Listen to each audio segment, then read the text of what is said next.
When you want to chop a piece of wood, you take more time sharpening the axe.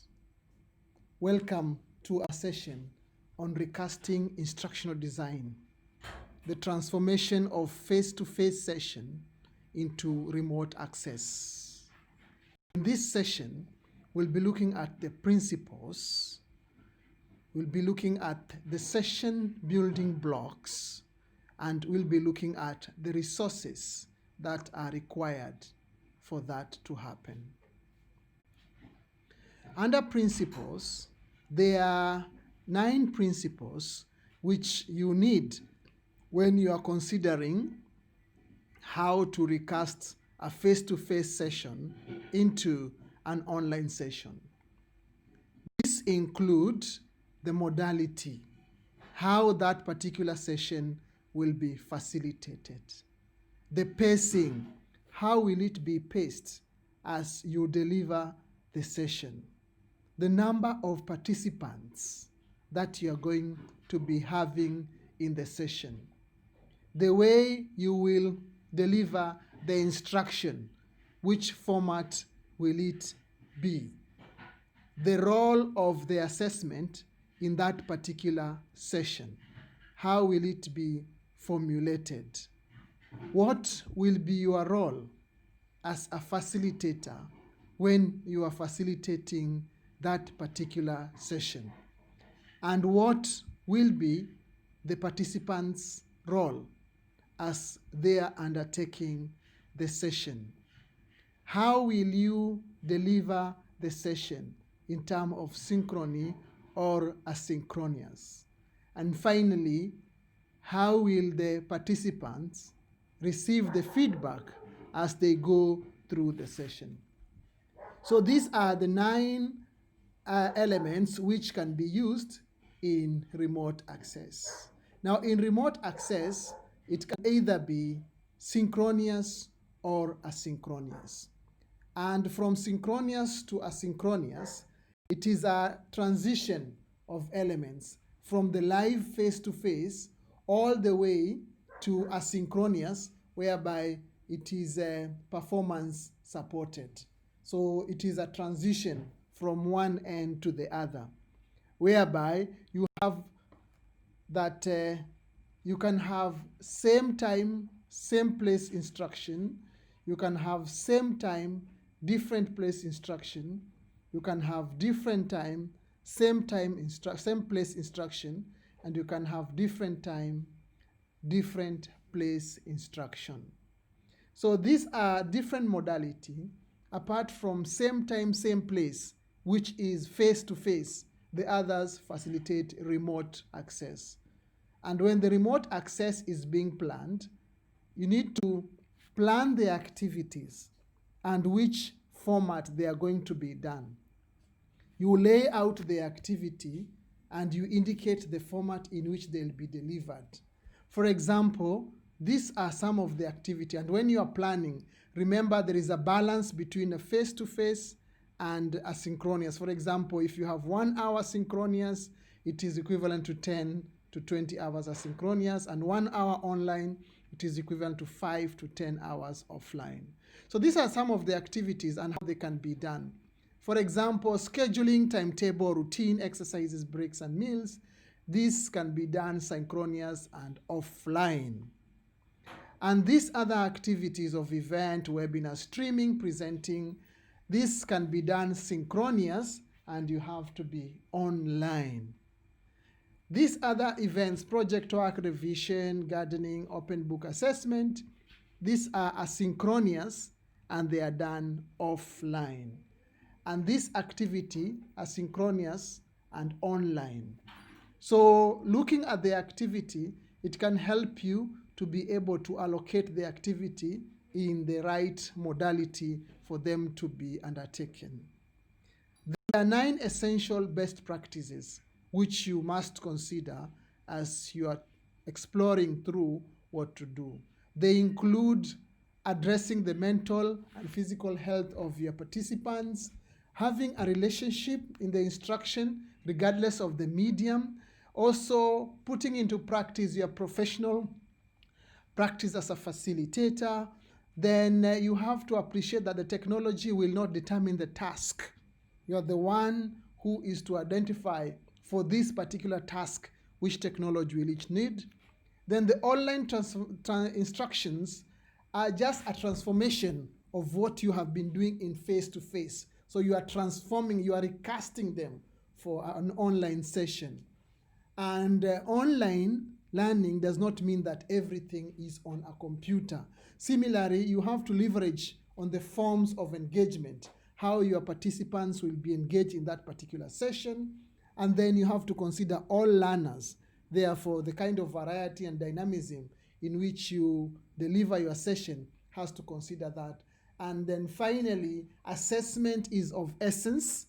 And then you have to balance between the quality and quantity and the focus on what are you measuring in terms of the learning outcome. Are they being realized? And you can also add your own depending on your practice. So these are the essential principles which we have to consider, and they are the ones which are informing how a session is recasted. So when you are recasting a session, you have to consider the following session building blocks. And these there are the attributes. They include instruction and modeling, discussion, research, exploration, and online and podcasts, quizzes, test, recognition, collaboration, practice, and review. So these are the building block of a session. And as you are developing your session, you have to realize that the learning outcome are the drivers, the compass, and they are in three aspects. We have the cognitive part, which is following the Bloom's taxonomy. And then we have the affective part and the psychomotor. So as you are bringing out the learning outcome, you address the KSA, the knowledge, skill, and attitude. And for us to realize this learning outcome, we look at the teaching activities which will facilitate or realize the learning outcome. And this activity include read, watch, and listen, collaborate, discuss, investigate, practice, and produce. So these are the activities which you will formulate for you to realize your learning outcome. So in that particular lesson, there will be instruction and modeling, where you can record a video, or you can use self-regulated learning, or you can have a real-time video through conferencing. Then you can also have discussion and research, whereby the participants, they research and they present.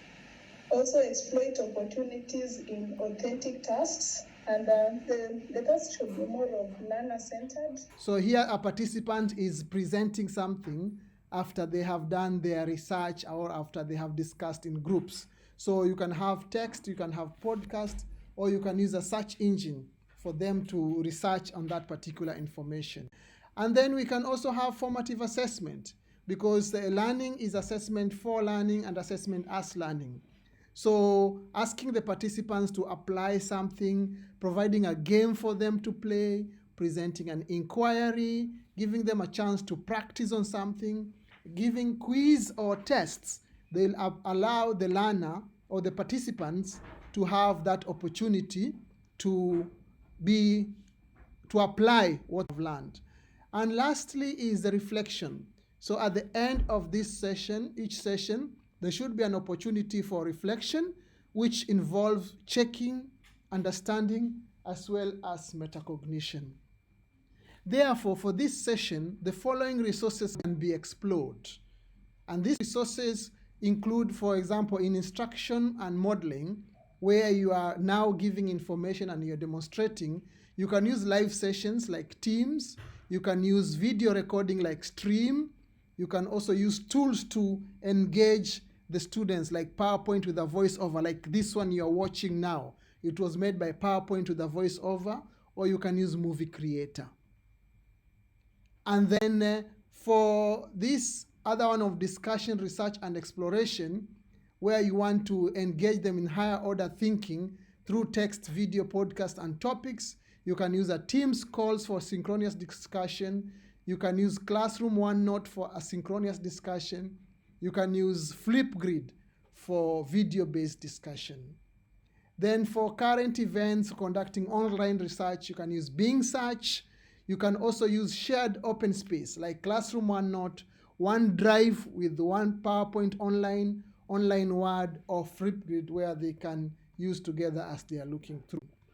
Then for practice and review, you can use online tools like Microsoft Forms. You can use Formative, you can use Kahoot to check the understanding, or you can use Task. And all these are apps which will allow them to plan and collaborate. And to foster collaboration, you can use Classroom OneNote, OneDrive, online PowerPoint, Online Word, or Flipgrid. You can use Whiteboard, which is MS Teams. You can use Yammer, or you can use Kaizala, which is a mobile phone-based like a WhatsApp.